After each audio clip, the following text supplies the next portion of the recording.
رسول پاک علیہ السلام کو تکلیف پہنچتی ہے، اہل بیت کو تکلیف پہنچے تو سرکار کو تکلیف پہنچتی ہے۔ وہ امتی بڑا بدبخت ہے جس کی زبان سے اور جس کے ہاتھ سے آپ صلی اللہ علیہ وسلم کی اولاد میں سے کسی کو تکلیف پہنچے اور کوئی اس کا سبب بنے۔ حضرت امام مالک رحمۃ اللہ علیہ 4 اماموں میں سے بڑے امام ہیں۔ جعفر بن سلیمان جو سادات میں سے تھا، اس نے حضرت امام مالک کو کوڑے لگائے تھے۔ امام مالک رحمۃ اللہ علیہ کا جو کوڑوں کا واقعہ ہے، یہ جعفر بن سلیمان اس کا نام تھا، اس نے کوڑے لگوائے۔ امام مالک رحمۃ اللہ علیہ کوڑے کھاتے رہے۔ بعد میں کسی نے پوچھا، کسی نے کہا اگر کہیں تو ہم بدلہ دلوائیں؟ کہا توبہ توبہ، جب میری پشت پر کوڑا پڑتا تھا اسی وقت اس کو معاف کر دیتا تھا، یہ خیال کر کے کہ رسول پاک علیہ السلام کی اولاد میں سے ہے، اگر اس کو میں نے معاف نہ کیا تو آپ صلی اللہ علیہ وسلم کو کہیں تکلیف نہ پہنچے۔ اہل بیت کا حق ہے امت کے ذمے کہ ان کی عزت و احترام کا معاملہ کیا جائے، اپنی زبان اور اپنے ہاتھ سے ان کو کسی قسم کی تکلیف نہ پہنچائی جائے۔ امام نسائی رحمۃ اللہ علیہ کا واقعہ، سیاہ ستہ جو 6 حدیث کی مشہور کتابیں ہیں، ایک کتاب ہے نسائی شریف۔ بنو امیہ کا دور جب آیا تو بنو امیہ کے دور کے اندر جہاں اور بہت ساری چیزیں تھیں، ایک چیز یہ بھی تھی کہ حضرت علی رضی اللہ تعالیٰ عنہ پر بہت سخت قسم کے وہ کلمات کہتے تھے۔ منبر پر بیٹھ کر بعض باتیں ایسی ہوتی ہیں زبان سے ادا نہیں ہوتی، مشکل ہو جاتا ہے زبان سے ادا کرنا، لیکن صرف تاریخ بتانے کے لیے دہرائی جاتی ہیں، ورنہ کسی کی زبان ان الفاظ کو زیبا نہیں دیتی۔ منبر پر بیٹھ کر بنو امیہ کے دور میں حضرت علی رضی اللہ تعالیٰ عنہ کا نام لیا جاتا اور سود اللہ وجہہ، اللہ ان کے چہرے کو کالا کرے، یہ لفظ کہے جاتے تھے۔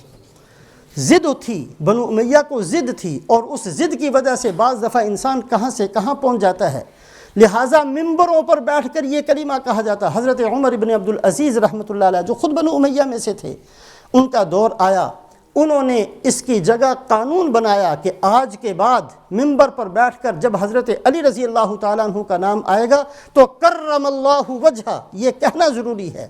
حضرت علی رضی اللہ تعالیٰ عنہ کے اے اللہ ان کے چہرے کو بہت زیادہ عزت والا چہرہ بنا دے۔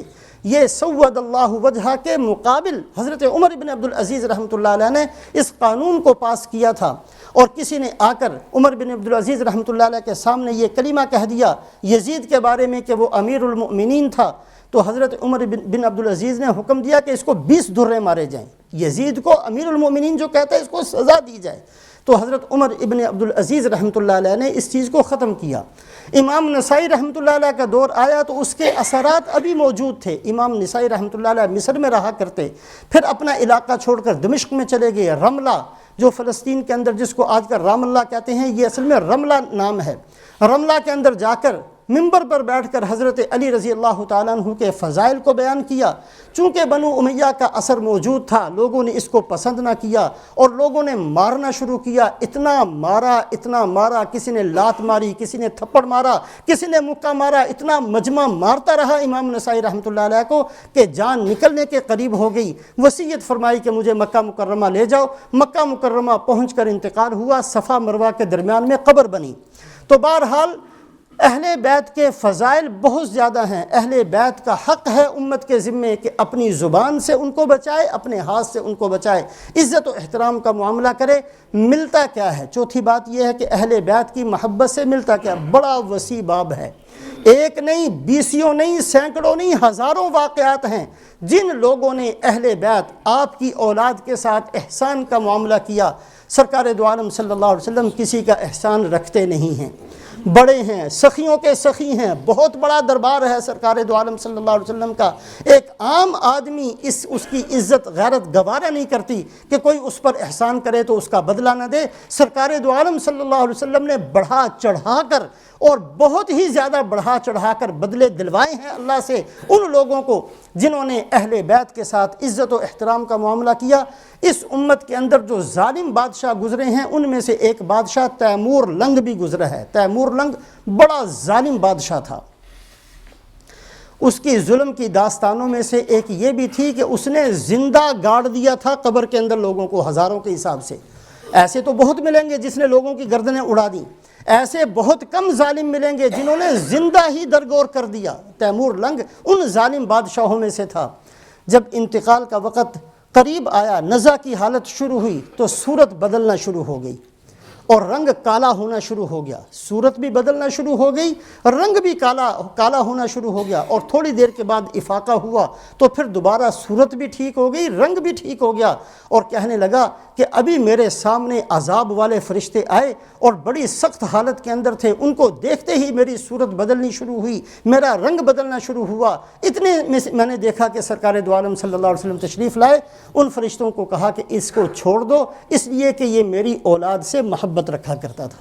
اس بنیاد پر اس کا رنگ دوبارہ درست۔ آخرت کا معاملہ اللہ کے ساتھ ہے، اللہ مظلوم کا بدلہ کیسے دلوائیں گے، لیکن دنیا کی ذلت اور رسوائی سے صرف اس وجہ سے اس کو بچا لیا گیا کہ اس کا معاملہ اہل بیت کے ساتھ محبت کا تھا۔ حضرت مجدد الفسانی رحمۃ اللہ علیہ اپنے والد کا قول نقل فرماتے ہیں کہ میرے والد کہا کرتے تھے، ان کا نام عبد الاحد فاروقی رحمۃ اللہ علیہ تھا، کہ اگر کوئی بندہ یہ چاہتا ہے کہ اس کا ایمان پر خاتمہ ہو، اگر کوئی بندہ یہ چاہتا ہے کہ کلمہ پڑھ کر دنیا سے جائے، تو اس کو چاہیے کہ اہل بیت کے ساتھ احترام کا معاملہ کرے، محبت کا معاملہ کرے۔ اگر پرانی مسجدیں آج بھی جو پاکستان، ہندوستان، بنگلہ دیش کے اندر موجود ہیں، پرانی مسجدوں کے اندر جا کر دیکھو تو وہاں عام طور پر ایک شعر لکھا ہوتا تھا، الہی بحق بنی فاطمہ کہ بر قول ایما کنی خاتمہ۔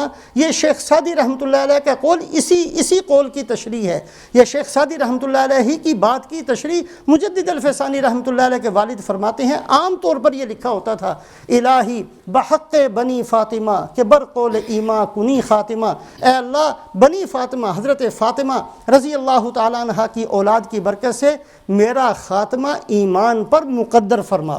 مجدد الفسانی رحمۃ اللہ علیہ فرماتے ہیں کہ جو بندہ بھی یہ چاہتا ہے اس کا خاتمہ ایمان پر ہو جائے، اس کے لیے ضروری ہے کہ اہل بیت کی محبت اپنے دل کے اندر رکھے۔ اس کے علاوہ ایک نہیں 20 واقعات ہیں۔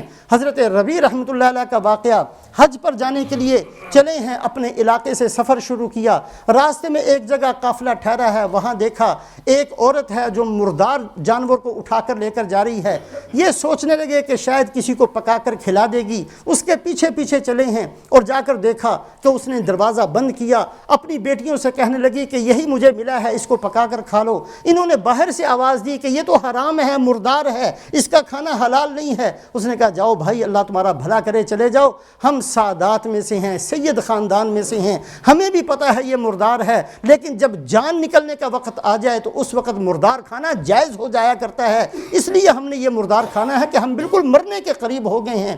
انہوں نے دیکھا کہ سید خاندان اور اتنے فقر و فاقہ اور بھوک کے اندر مبتلا، جو حج کا خرچہ تھا وہ سارے کا سارا دے دیا۔ قافلے والوں سے جا کر کہا کہ میں حج نہیں کر سکتا، تم جاؤ حج کر کے آؤ۔ سب نے سمجھایا بجھایا، یہ نہ گئے، اور سارے کا سارا قافلہ حج کر کے واپس آیا۔ جو بندہ ان سے ملتا تو یہ کہتا بھائی تم اچھے آدمی ہو، ہمیں کہہ دیا کہ میں حج پر نہیں جا رہا اور تم مجھے عرفات میں ملے، کسی نے کہا تو مجھے مزدلفہ میں ملا، کسی نے کہا تو مجھے مینا میں ملا، کسی نے کہا تو مجھے فلاں جگہ ملا۔ ایک آدمی بڑا اور اس نے کہا کہ یہ تو نے مجھے اپنی تھیلی بھی دی تھی اور یہ تو نے مجھے کہا تھا میں بعد میں لے لوں گا، اپنی امانت سنبھالو۔ جتنا دیا تھا اس سے 10 حصے زیادہ اس کے اندر موجود تھا۔ رات کو زیارت ہوئی سرکار دو عالم صلی اللہ علیہ وسلم کی، من عاملنا ربیحا، جو ہمارے ساتھ معاملہ کرتا ہے نفع میں رہتا ہے، نقصان میں کبھی نہیں رہتا۔ جب تو نے میری اولاد کے ساتھ احسان کا معاملہ کیا، میں نے اللہ سے دعا کی اللہ اس کا بدلہ بھی تجھے دے اور تیری صورت میں فرشتہ مقرر کر دے جو قیامت تک تیری طرف سے حج کرتا رہے۔ ایک نہیں 20 نہیں سینکڑوں واقعات ہیں جن خوش نصیب لوگوں نے اہل بیت کے ساتھ عزت و احترام کا معاملہ کیا ہے اور ان کے ساتھ محبت کا معاملہ کیا ہے، کبھی بھی محروم نہیں رہا۔ دنیا کے اندر اس کو بہت کچھ ملتا ہے اور آخر کے اندر اس کا خاتمہ ایمان پر ہوتا ہے۔ اللہ پاک ہمیں عمل کی توفیق نصیب فرمائے۔